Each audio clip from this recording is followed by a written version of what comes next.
Selamat pagi semuanya.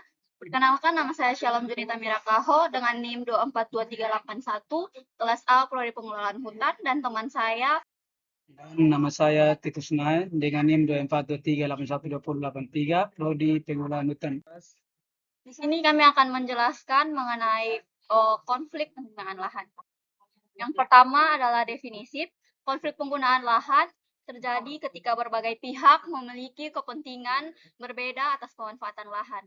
Misalnya antara pertanian, infrastruktur, dan konservasi. Konflik ini termasuk environmental konflik, ditandai dengan perebutan akses sumber daya, degradasi lingkungan, serta klaim kepemilikan yang tumpang tindih.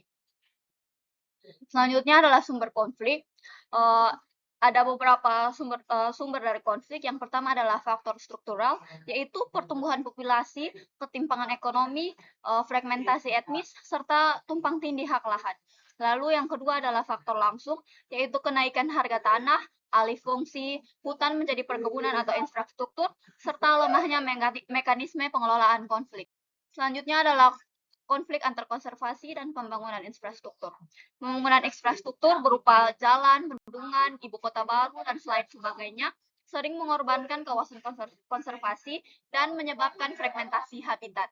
Selanjutnya ada kasusnya yaitu contohnya di kasus IKN Nusantara, yaitu berupa ekspansi pembangunan yang menimbulkan deforestasi, marginalisasi masyarakat adat, serta konflik antar kepentingan ekonomi dan konservasi lingkungan. Selanjutnya ada konflik antar masyarakat adat dan perusahaan, di mana konflik ini sering muncul karena hak ulayat masyarakat adat tidak diakui atau diambil alih oleh perusahaan. Kasusnya seperti kasus Desa Koto Aman dengan PT Sekar Bumi Alam Lestari, ya, itu berupa sengketa lahan yang menyebabkan aksi protes dan pengungsian warga. Lanjut, ada konflik perkebunan sawit yang banyak terjadi karena tumpang tindih regulasi dan kepemilikan ulayat, penyelesaiannya melalui negosiasi dan mediasi.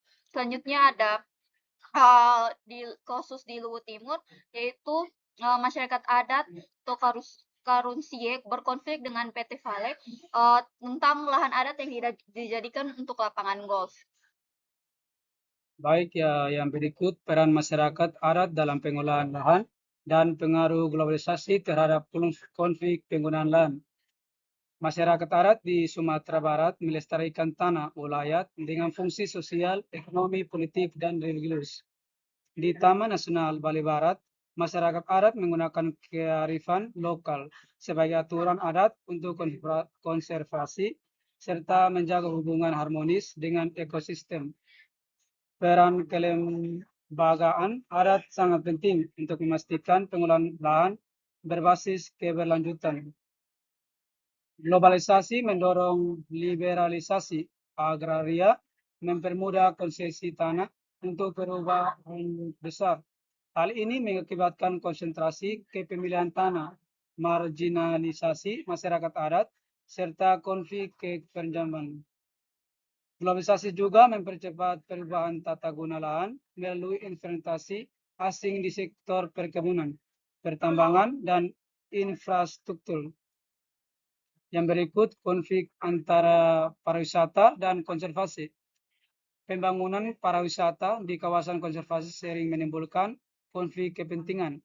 Contoh, proyek wisata premium di Pulau Rinca, Taman Nasional Komodo, berpotensi merusak habitat komodo. Regulasi mengizinkan pariwisata hanya jika tidak merusak ekosistemnya. Konflik muncul antara kebutuhan ekonomi melalui pariwisata dan tanggung jawab konservasi. Yang berikut penyelesaian konflik penggunaan lahan.